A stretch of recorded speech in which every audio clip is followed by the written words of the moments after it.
My family pranks my wife at our wedding by wearing all white, so I unleashed the beast on them. Here's what happened. Subscribe to Am I the Jerk on YouTube and hit the bell for notifications.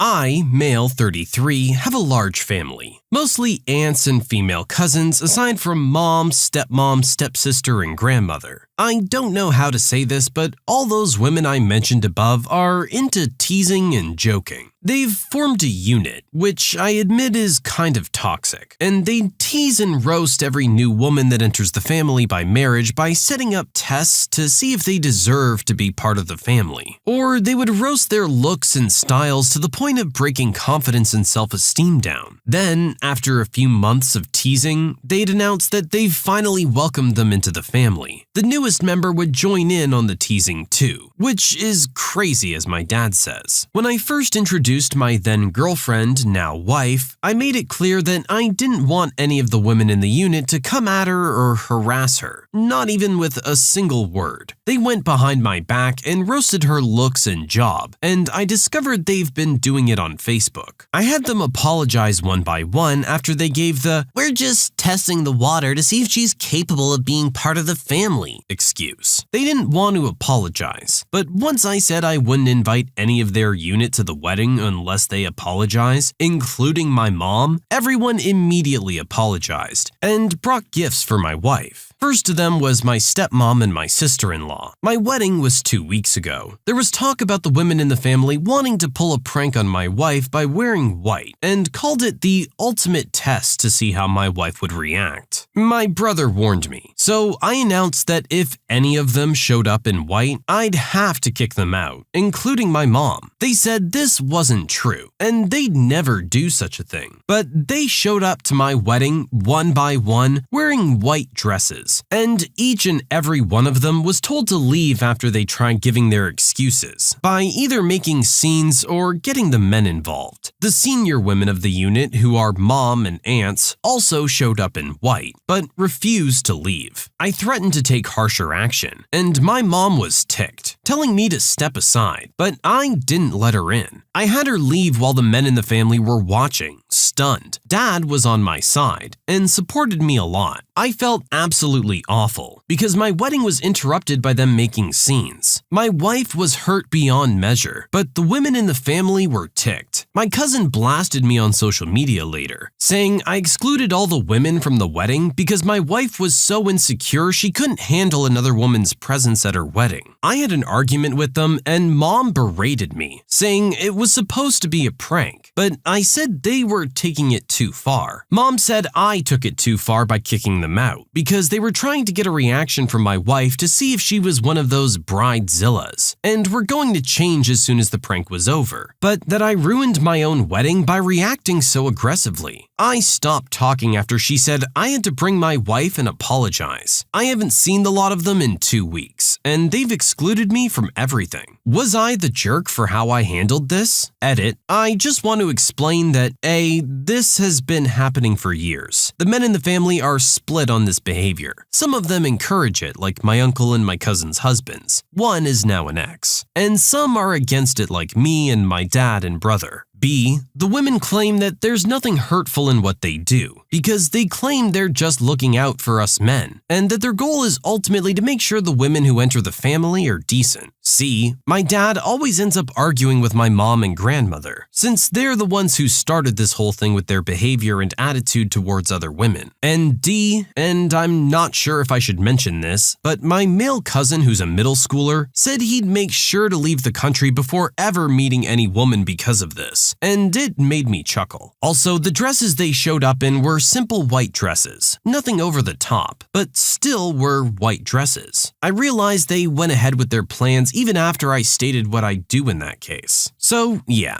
am I the jerk? You're 100% correct. The women in your family sound absolutely toxic. This crap about wanting to make sure decent women come in is not true at all, 'cause they're all clearly horrible people. This is sorority behavior, not family behavior. You're not being welcoming at all. You even gave them a warning about what would happen once you got the heads up. Them choosing to follow through with it anyway really just shows how toxic they are. I don't blame you for not wanting them there, and they brought this on themselves as far as I'm concerned. You can submit your own stories to be featured here on the channel. The story submission link is in the description below, and if you want to listen to some vibey music in the background, check out easymode, also linked below. And don't forget to subscribe.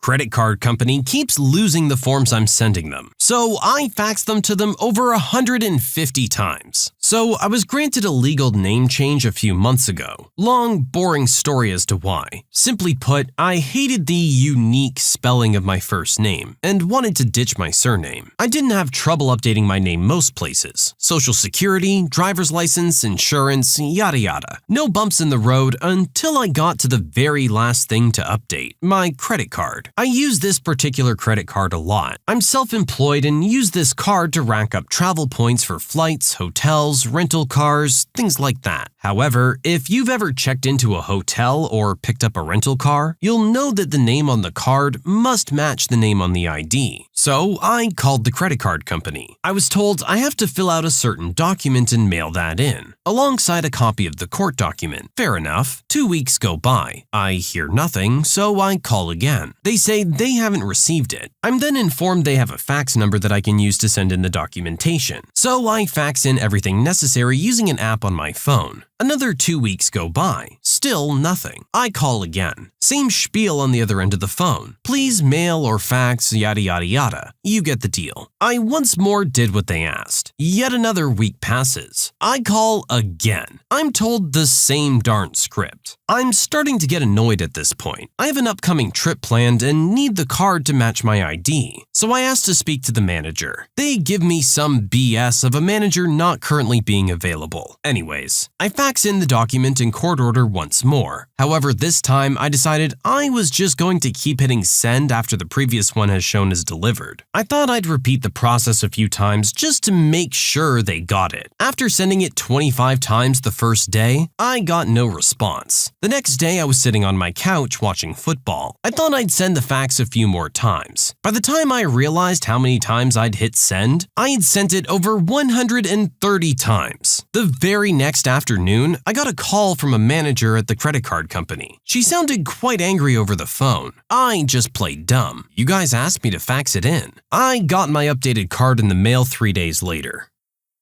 I mean, they can't make the argument they didn't get it this time. Their fax machine must have been blowing up for the last 48 hours just printing your forms. They really don't have the right to get mad at you, considering you've tried to do this right and they keep screwing up. I would have done the same thing and just played stupid. Maybe it's just a problem with your printer that it keeps printing. I don't know. Nothing to do with me. I only sent it once. I am glad you guys finally got it though. Do you think you could do your job now?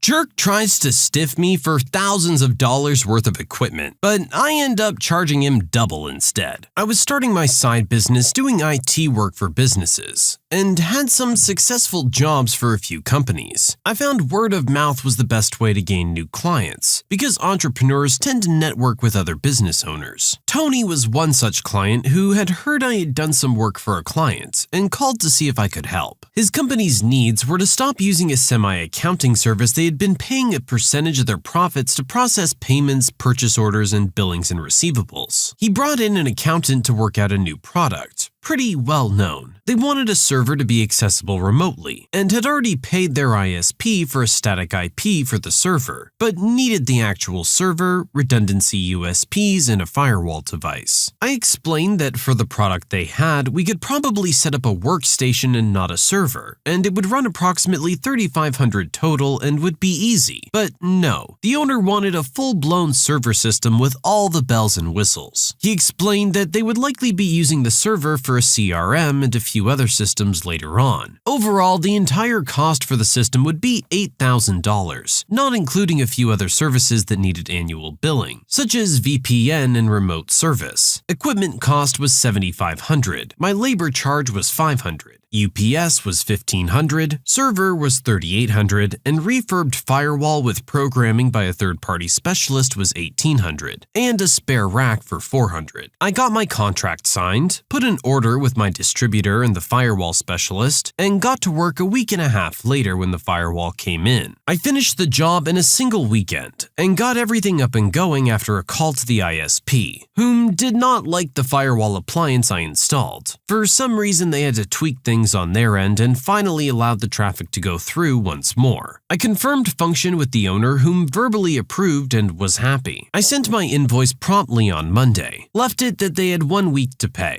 When I saw no reply or payment after 4 days, I messaged Tony and asked if they'd received my invoice. To my surprise, he replied the server was not working and proceeded to call and tell me that the whole thing was a total waste of money and I should have never done the job. I, of course, apologized and informed him I'd be on the way to fix whatever the problem was. When I got there, they refused to let me in to see the server, claiming they had someone coming over to fix my mishaps. At that point, I informed them that they still needed to pay for the equipment, and we could maybe discuss my labor after I figure out what's going on. Tony refused to let me in, and was pretty upset. I was pretty upset too at this point. 2.5 weeks had passed since I ordered my equipment, and my distributor was needing to get paid within 45 days. I was getting nervous, and was thinking of taking it to small claims court, until a friend informed me I could pull a mechanic's lien. I informed him this was for IT, and he stated that mechanic's lien where I live can actually be pulled on various industries, and IT was one of them. So I started the process to fill out and file a mechanic's lien on Tony's company. Much to my surprise, there was no court date. All I needed to do was provide considerable proof to clerks and later to the constable. After filling out the mechanic's lien and serving him notice, I once again gave him the opportunity to pay the $8,000 owed. By this time, I'd spoken with my distributor and he switched my account from net 45 to net 90. He refused via phone call and I got him on text. I took the information I had and went to the local constables, whom upon seeing the mechanic's lien and proof, set up an appointment to meet me at the place of business to take back my server, UPS, and firewall. I went in on Tuesday, which I had learned was the day the accountant came in to start the week. Constable and I arrived at 7:30 a.m. right at opening. At first, they refused entry until Tony came by, and was informed I was enforcing my mechanic's lien and would be taking back my equipment. He immediately got riled up, and claimed I could not take the equipment because a new person had replaced it all. The constable asked if I had serial numbers and models for the equipment, which I did. We go in and find my server, UPS, and firewall all in the exact same way I left it. The server showed it had been online for the entire time. No real changes were noticed, and as far as I could tell, no one had worked on it. Tony began to chuckle when I shut the server down, and says, "How are you gonna take the system when it's bolted to the ground? Bet you didn't think about that, did you, you idiot?" He did not realize that rack-mounted equipment is not permanently attached to the mount. I guess he thought he had me beat because it was an all-in-one system that you cannot take apart, and not something that was put together. His jaw dropped the moment I removed the server and loaded it onto the cart. After removing only a couple of bolts, he started panicking, and started telling the constable that he would sue him if he didn't stop me. The constable simply stayed calm and ignored the owner. I guess after a bit, he informed Tony that he needed to get out of his face and step back. But when Tony refused to back down, the constable undid his holster safety harness and put his hand on his weapon. Tony's face was exquisite, full of fear and eventually a dawning sensation that this was gonna happen one way or another. At first, I didn't understand why he was so riled up, and now had a panicked face like his world had just collapsed. Until a bit later, I wrapped up my server, UPS, and firewall and left the rack. True to Tony's word, undoing the bolts proved difficult to impossible with the tools I had. So I told Tony he could keep it for the new server he tries to set up. It didn't take more than 2 hours before I got a call from him stating that he'd talked to his attorney and would be suing me for damages, and I'd be going to jail for trespassing. I informed him he didn't pay for the equipment. His equipment was repoed, thus there was nothing to sue for. As far as trespassing, I was servicing a mechanic's lien with a law enforcement officer, thus it's not trespassing. He then starts hemming and hawing about how he needs to bill clients because he hasn't had revenue in a week. but his accountant can't do anything because she has no access to the accounting software and they have no copies. I informed him it wasn't my problem. I would not be giving access to the server nor the data it contained, and he should have paid for the equipment instead of trying to screw me for $8,000. He then offered to pay me if I could install the server back the same day, but that only if I did it that same day, otherwise he'd find someone else. I informed him that our original contract was null and void. I would be returning the equipment to my distributor, but first it was required that I had to wipe the storage, which means zero chance of recovering files unless he somehow had NSA level funds. He starts freaking out and resorts to what he usually did. Threatens me with a lawsuit, make my life miserable, whatever. So I hang up and text him that I'm going to proceed to delete his data that evening, and that I was no longer interested in working with him. He called me at least 50 times. I just silenced my phone and had a talk to my friend later that night, the friend whom had given me the advice. He then tells me, why was I returning the equipment if I had the only copy that has everything from clients' names, contacts, phone numbers, billings, and receivables? He asked me how much revenue the company generated. I informed him I was taking a wild guess, but somewhere in the ballpark of $58,678.21 for the last month. He laughs and tells me, why don't you just charge them double the price to get his equipment back and have him pay you cash before you start? He was right. I was taking my petty revenge and walking out with an $1,800 firewall I had paid for in advance and a $500 unpaid labor charge. Why not take it a step further? Get sweeter revenge and get paid a fat stack of money. The following day, I messaged Tony. I apologize for the way I behaved yesterday. It was not professional. Unfortunately, your crap attitude and attempts to screw me over got the better of me. The server has not been wiped yet. I'd like to reconsider a new arrangement so we can salvage this sour experience and turn it into sweet honey. Are you interested in working with me to get your equipment back? I must warn you, it would be extra since I'd be doing double the work. Let me know. Tony immediately called me, and immediately his jerk ways came up. Saying things like he knew I'd change my mind and come crawling back, and that of course he wants everything back, but he was only offering to pay $8,050 and not a dime more. The $50 was apparently him being generous and giving me a second chance to do things right. I immediately informed him that I still have all the equipment, and in fact, it would only take maybe 20 minutes to complete the job. However, I had a different idea in terms of the price. The new price would be $15,000 to be paid cash. He immediately starts yelling and hollering. I keep talking and inform him he has 2 weeks to decide if being able to get paid by his clients was worth it. If not, the equipment was going back and that would be that. No hard feelings. And then I hung up. About 2 days later, I get a call from Tony, informing me he agreed to the new arrangement and to please set it up and install it ASAP. I tell him I can go Friday, but I would need to be paid $15,000 cash before I even unload a single bolt from my vehicle. He agreed.